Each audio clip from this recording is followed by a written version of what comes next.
5,000 ವೇತನ ಕೊಡ್ತಾರೆ, ಕೆಲವು ಕಡೆ 13 ಕೊಡ್ತಾರೆ, ಕೆಲವು ಕಡೆ 12 ಕೊಡ್ತಾರೆ, ಕೆಲವು 15,000 ಕೊಡ್ತಾರೆ, ಕೆಲವು ಕಡೆ 2 ವರ್ಷ ಆದರೂ ವೇತನನೇ ಕೊಟ್ಟಿಲ್ಲ. ಹಂಗೆ ಕೆಲಸ ಮಾಡ್ತಾ ಇರ್ಬೇಕು ನಾವು. ಇಲ್ಲ ಅಂದ್ರೆ ಏನಾದ್ರು ನಾವು ಪ್ರಶ್ನೆ ಮಾಡಿದ ಕೆಲಸ ತೆಗಿತಾರೆ. ಸುಮ್ಮನೆ ನಮ್ಮ ಹೆಣ್ಣು ಮಕ್ಕಳು ಗರ್ಭಿಣಿಯಾಗಿ 1-2 ತಿಂಗಳು ರಜೆ ತಗೊಂಡೋಗಿ ಕೆಲಸ ತೆಗೆದಿದ್ದಾರೆ. ಇದು ಬಹಳ ನೋವಿನ ಸಂಗತಿ. ನಮಗೆ ಇಷ್ಟೆಲ್ಲ ನೋವಾದ್ರೂ ಕೂಡ ನಾವು ತಾಳ್ಮೆಯಿಂದ ಮತ್ತೆ ಕೆಲಸ ಮಾಡ್ತಾನೆ ಇದ್ದೀವಿ, ಕೆಲಸ ಬಿಟ್ಟಿಲ್ಲ. ನೀರು ಬಹಳ ಮುಖ್ಯವಾದದ್ದು, ಜನರಿಗೆ ಬಹಳ ಇಂಪಾರ್ಟೆಂಟ್ ಅನ್ನೋ ಒಂದು ಕಾರಣಕ್ಕೆ ನಮ್ಗೆ ನಾವೇ ಕಾರಣ ತಗೊಂಡು ಕೆಲಸ ಮಾಡ್ತಾ ಇದ್ದೀವಿ. ಕರ್ನಾಟಕ ರಾಜ್ಯ ಸರ್ಕಾರಕ್ಕೆ ನಾವು ಒತ್ತಾಯ ಮಾಡ್ತಾ ಇದ್ದೀವಿ.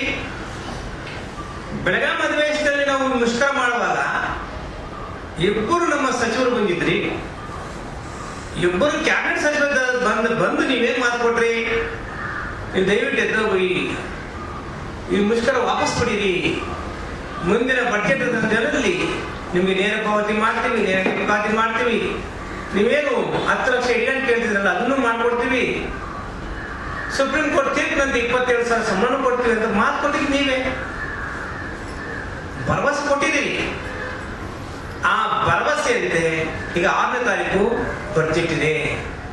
6ನೇ ತಾರೀಕು ಬಡ್ಜೆಟ್ ಅಲ್ಲಿ 6,000 ನೀರು ಸರಬರಾಜು ನೌಕರರ ಬೇಡಿಕೆಗಳು ಈಡೇರಿಸಬೇಕು. ಅದು ನಮಗೆ ಸರ್ಕಾರ ನಮ್ಗೆ ಕೊಟ್ಟ ಮಾತನ್ನ ಉಳಿಸ್ಕೋಬೇಕು. ಅದನ್ನು ನಾವು ಡಿಮ್ಯಾಂಡ್ ಮಾಡ್ತಾ ಇದ್ದೀವಿ. ಮಾನ್ಯ ಮುಖ್ಯಮಂತ್ರಿ ಸಿದ್ದರಾಮಯ್ಯ ಸಾಹೇಬ್ರೆ, ನೀವು ಬಡವರ ಮುಖ್ಯಮಂತ್ರಿ, ಅಹಿಂದ ಮುಖ್ಯಮಂತ್ರಿ, ಹಿಂದುಳಿದ ಮುಖ್ಯಮಂತ್ರಿ ಅಂತ ನೀವೇ ಬಿಂಬಿಸ್ಕೊಂತ ಇದ್ದೀರಿ. ನಾವು ಹೋಗ್ತೀವಿ, ಎಸ್ ನೀವು ಬಡವರ ಮುಖ್ಯಮಂತ್ರಿನೇ, ನೀವು ಒಳ್ಳೆ ಮುಖ್ಯಮಂತ್ರಿನೇ, ಬಡವರಿಗೆಲ್ಲ ಸಹಾಯ ಮಾಡ್ತಾ ಇದ್ದೀರಿ. ಆದರೆ ಈ 6,000 ನೀರು ಸರಬರಾಜು ನೌಕರರು SLC PUC ಡಿಗ್ರಿಗಳು ಮಾಡಿಕೊಂಡು ಇದು ಗೌರ್ಮೆಂಟ್ ಕೆಲಸ ಅಂತ ಸೇರ್ಕೊಂಡ ಮೇಲೆ ನಮಗೆ ನರಕ ಯಾತನೆ ಆಗಿದೆ. ಕಾಂಟ್ರಾಕ್ಟ್ ಬೇಸಿಸ್, ಗುತ್ತಿಗೆ ಪದ್ಧತಿ. ಈ ಗುತ್ತಿಗೆ ಪದ್ಧತಿಯಲ್ಲಿ ನಮ್ಮನ್ನ ಗುತ್ತಿಗೆ ಕೆಲಸ ಮಾಡಿಸ್ತಾ ಇದ್ರು ಅವಾಚ್ಯ ಶಬ್ದಗಳಿಂದ ಬೈತಾ ಇರ್ತಾರೆ. ಅವ್ರಿಗೆ ಇಷ್ಟ ಇಲ್ಲ ಅಂದ್ರೆ ಅವ್ರ ಮನೆ ಕೆಲಸ ನಾವು ಮಾಡಲಿಲ್ಲ ಅಂದ್ರೆ ಇನ್ನೊಂದು ಕೆಲಸ ಮಾಡೋದ್ರ ತೆಗಿತಾರೆ.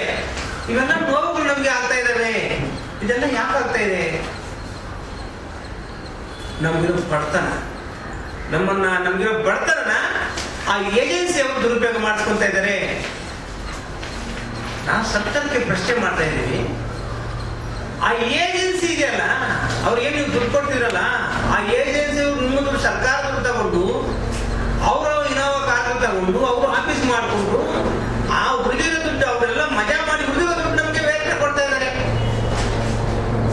ಅಲ್ಲಿಂದ ಅವರೆಲ್ಲ ಖರ್ಚು ಮಾಡ್ಕೊಂಡು ನಮ್ಗೆ ಕೊಡೋ ಅಷ್ಟೊತ್ತಿಗೆ 15,000 12,000 ಸಂಬಳ ಸಿಗ್ತಾ ಇದೆ. ಏಜೆನ್ಸಿ ಹಾಕ್ಬೇಕು ಸ್ವಾಮಿ. ಗುತ್ತಿಗೆ ಪದ್ಧತಿ ರದ್ದು ಮಾಡಿ, ನೇರ ಪಾವತಿ ಮಾಡಿ. ಆ ಸೋರಿಕೆ ಸಿದ್ಧಾಂತ ಇದೆಯಲ್ಲ, ಆ ಸೋರಿಕೆ ಸಿದ್ಧಾಂತ, ಕಮಿಷನ್ ಎಲ್ಲ ಕಡಿಮೆ ಆಗಿ ನೇರವಾಗಿ ನಮಗೆ ಸಂಬಳ ಸಿಗುತ್ತೆ. ನಾವು ಪ್ರಾಮಾಣಿಕವಾಗಿ ಕರ್ತವ್ಯ ಮಾಡ್ತಾ ಇದೀವಿ. ನಾವು ನೀರು ಬಿಟ್ಟಿಲ್ಲ ಅಂದ್ರೆ ರಾಜ್ಯದಲ್ಲಿ ಎಷ್ಟು ತೊಂದರೆ ಆಗುತ್ತೆ ಗೊತ್ತಿಲ್ವಾ ಸರ್ಕಾರಕ್ಕೆ? ನಾವು ನೀರು ಬಿಟ್ಟಿಲ್ಲ ಅಂದ್ರೆ ಎಷ್ಟು ತೊಂದರೆ ಆಗುತ್ತೆ ಗೊತ್ತಿಲ್ವಾ? ಆದ್ರೆ ರಂಜಾನ್ ಹಬ್ಬ ಆಗ್ಲಿ, ದಸರಾ ಹಬ್ಬ ಆಗ್ಲಿ, ಯುಗಾದಿ ಹಬ್ಬ ಆಗ್ಲಿ, ಹಬ್ಬಗಳು ನಾವು ಮಾಡ್ಕೊಂತ ಇಲ್ಲ. ಆ ಹಬ್ಬಗಳ ದಿನದಲ್ಲೂ ಕೂಡ ನಾವು ಹೋಗಿ ನೀರು ಬಿಡ್ತಾ ಇದೀವಿ. ಹಗಲು ರಾತ್ರಿ ಬೇರೆಯವ್ರ 8 ಗಂಟೆ ಡ್ಯೂಟಿನ ನಮ್ದು.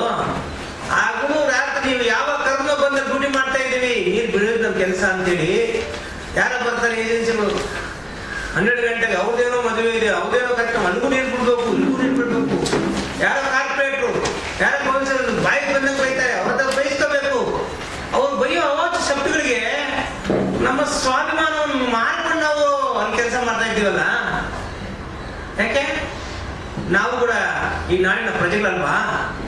ನಾವು ಕೂಡ ಓಟ್ ಹಾಕಿಲ್ವಾ? ನಾವು ಓಟ್ ಹಾಕಿದ್ವಿ ಸ್ವಾಮಿ, ನಾಡಿನ ಪ್ರಜೆಗಳು ಸ್ವಾಮಿ. ಸ್ವಾಭಿಮಾನ ಮಾರ್ಕೊಂಡು ನಾವು ಯಾಕೆ ಕೆಲಸ ಮಾಡಬೇಕು? ಸ್ವಾಭಿಮಾನ ಮಾರ್ಕ್ಸ್ತಾರೆ ನೀವೆಲ್ಲ ಸರ್ಕಾರ. ನಮ್ಮ ಸ್ವಾಭಿಮಾನ ಧಕ್ಕೆ ಆದ್ರೆ ನಾವು ಯಾಕೆ ಅಲ್ಲಿ ಕೆಲಸ ಮಾಡ್ಬೇಕು? ಅದನ್ನ ಯಾಕೆ ಸರ್ಕಾರ ಪರಿಗಣಿಸಬಾರ್ದು? ನಮ್ಮ ನೋವಾದಾಗ ನೀವು ಕೇಳಿದ ಜನ ಸರ್ಕಾರ. ಅದಕ್ಕೆ ನಾವು ತೀರ್ಮಾನ ತಗೊಂಡಿದ್ದೀವಿ. ನಮಗೆ ಈ ನೋವು ಸಾಕಾಗಿದೆ. ನಮಗೆ ಸ್ವಾಭಿಮಾನದ ಬದುಕು ಬೇಕಾಗಿದೆ.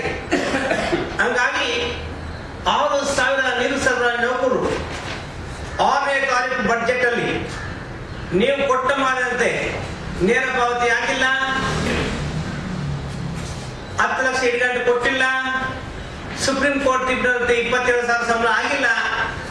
ಈಗ ಅಲ್ಲಿ ಯಾವುದೇ ಪೆಂಡಿಂಗ್ ಇದ್ರೂ ಕೂಡ ನೀರು ಬಂದ್ ಮಾಡಿ ಮುಷ್ಕರ ಮಾಡ್ತೀವಿ. ಸರಿ, ಸರ್ಕಾರ ನೀವು ಏನ್ ಬೇಕಾದ್ರೂ ನಮ್ಮ ಕ್ರಮ ವಹಿಸಿ. ನಾವು ಇಷ್ಟು ವರ್ಷ ತಾಳ್ಮೆಯಿಂದ ಇದ್ದೀವಿ, ಇನ್ನು ತಾಳ್ಮೆ ಪ್ರಶ್ನೆ ಇಲ್ಲ. ನೀರು ಬಂದ್ ಮಾಡಿ. ಮಾನ್ಯ ಮುಖ್ಯಮಂತ್ರಿ ಸಾಹೇಬ್ರೆ, ಬಡ್ಜೆಟ್ ರೆಡಿ ಮಾಡ್ತಾ ಇದ್ದೀರಿ, ನೀರು ಬಂದ್ ಮಾಡಿ ನಾವು ಮುಷ್ಕರ ಕೇಳಿದ್ದೀವಿ. ಹಂಗೂ ಬದುಕಿಲ್ಲ ಅಂದ್ರೆ ಅನಿರ್ದಿಷ್ಟ ಮುಷ್ಕರ ಘೋಷಣೆ ಮಾಡ್ತೀವಿ. ಹಂಗೂ ನೀವೇನಾದ್ರು ನಮ್ಗೆ ನ್ಯಾಯ ಕೊಡಿಸಿಲ್ಲ ಅಂದ್ರೆ ಆಮರಣಾದ್ರೂ ಉಪವಾಸ ಸತ್ಯಾಗ್ರಹ ಮಾಡಿ ಜೀವಾದ್ರೂ ಬಿಡ್ತೀವಿ ಹೊರತು ನಮ್ಮ ಹಕ್ಕು ನಮ್ಗೆ ಸಿಕ್ಕಿಲ್ಲ ಅಂದ್ರೆ ಎದ್ದೊಳ ಪ್ರಶ್ನೆ ಇಲ್ಲ ಈ ಸಾರಿ. ಇದು ಸರ್ಕಾರಕ್ಕೆ ಎಚ್ಚರಿಕೆ. ನಾವೇನು ಅಷ್ಟೈಶ್ವರ್ಯ ಕೇಳ್ತಾ ಇಲ್ಲ, ಎಲ್ಲರ ತರ ಬದುಕಕ್ಕೆ ಅವಕಾಶ ಮಾಡಿಕೊಡಿ, ನೇರ ಪಾವತಿ ಮಾಡಿ ಅಂತ ಕೇಳ್ತಾ ಇದ್ದೀವಿ. ನಾವು ಬಂಗಾರ ವಜ್ರ ಬೇಡಿಯ ನಿಮ್ಮ ಸಂಪತ್ತು ನಿಮ್ಗೆ ಕೇಳ್ತಾ ಇಲ್ಲ, ನೀವು ತಗೊಳ್ತಾ ಇದ್ರಲ್ಲ ಹಂಗೆ ಕೇಳ್ತಾ ಇಲ್ಲ.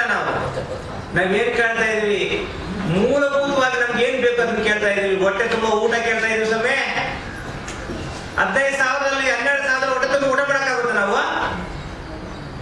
ಆರೋಗ್ಯದಲ್ಲಿ ಕೆಲಸ ಮಾಡಬೇಕು. ನಮ್ಮ ಮಕ್ಕಳಿಗೆ ವಿದ್ಯಾಭ್ಯಾಸ ಏನು, ನಮ್ಮ ಹಿರಿಯರನ್ನ ನಾವು ಸಾಕ್ಬೇಕು, ನಮ್ಮ ಅಪ್ಪ ಅಮ್ಮನ ಸಾಕ್ಬೇಕು, ಊಟ ಹಾಕ್ಬೇಕು, ಅವ್ರ ವಸತಿ ನೋಡ್ಕೋಬೇಕು, ಮನೆ ಬಾಡಿಗೆ ಕಟ್ಟಬೇಕಾ, ಮಕ್ಕಳು ಬಟ್ಟೆ ಒರೆಸ್ಬೇಕಾ, ಇಲ್ಲಿ ತಂದೆ ತಾಯಿನ ಸಾಕ್ಬೇಕಾ? ಎಷ್ಟು ಕಷ್ಟ ಇದೆ ನಮ್ದು. ಇದು ಯಾಕೆ ಸರ್ಕಾರ ಅರ್ಥ ಮಾಡ್ಕೊಂತ ಇಲ್ಲ? ನಾವು ಬಡವರ ಸರ್ಕಾರ ಅಂತೀವಿ, ನಾವೇನು ಶ್ರೀಮಂತರು? ನಾವು ಬಡವರು. ನಮ್ದು ಒಂದು ಈ ಬೇಡಿಕೆ ಏನೇನ್ಸ್ರಿ, ನಾವು ಸ್ವಾಭಿಮಾನ ಬದುಕಟ್ಕೊಂತೀವಿ, ನಮ್ಮ ಮಕ್ಕಳು ಕೂಡ ಒಳ್ಳೆ ವಿದ್ಯಾಭ್ಯಾಸ ಮಾಡ್ಕೊಂತೀವಿ, ನಮ್ಮ ತಂದೆ ತಾಯಿ ಇವತ್ತು ಮಾತ್ರೆಗಳು ಕೊಡ್ಸಕ್ ಆಗ್ತಾ ಇಲ್ಲ, ಔಷಧಿ ಕೊಡ್ಸಕ್ ಆಗ್ತಾ ಇಲ್ಲ, ಅಂತಹ ಬದುಕು ನಮ್ದಾಗಿದೆ. ಅದಕ್ಕೆ ಸರ್ಕಾರಕ್ಕೆ ಈಗ ವಿನಯವಾಗಿ ಕೇಳ್ಕೊತಾ ಇದೀವಿ, ಈ ಬಡ್ಜೆಟ್ ಅಲ್ಲಿ ಮಾಡಿಕೊಡಿ ಅಂತ. ಈ ಬಡ್ಜೆಟ್ ಅಲ್ಲಿ ಆದ್ರೆ ಸವಿನಯದಿಂದ ಇರ್ತೀವಿ, ಇಲ್ಲ ಅಂದ್ರೆ ಉಗ್ರವಾದ ಪ್ರತಿಭಟನೆ ಮಾಡ್ತಾ ಇದೀವಿ ಅಂತೇಳಿ ಸರ್ಕಾರಕ್ಕೆ ಎಚ್ಚರಿಕೆ ಕೊಡ್ತಾ ಇದೀವಿ. ಜೈ ನೀರು ಸರಬರಾಜು ನೌಕರ. ಈಗ ನಾವು ಸದೃಢವಾಗಿಲ್ಲ. ನೀವೆಲ್ಲ ಕೇಳಿದ್ರೆ ಸಾರ್ ಹೇಳಿದ್ರು 150 ರೂಪಾಯಿ ಒಂದು ಮನೆಗೆ ಒಂದ್ಕೆ ಕಲೆಕ್ಷನ್ ಮಾಡ್ತಾ. ಸರ್, ಎಲ್ಲೋ ದೂರದಲ್ಲಿ ಒಬ್ಬ ಮಾಡಿರ್ಬೋದು, ಅದಕ್ಕೆ ಕಾರಣ ಅವರ ಬಡತನ.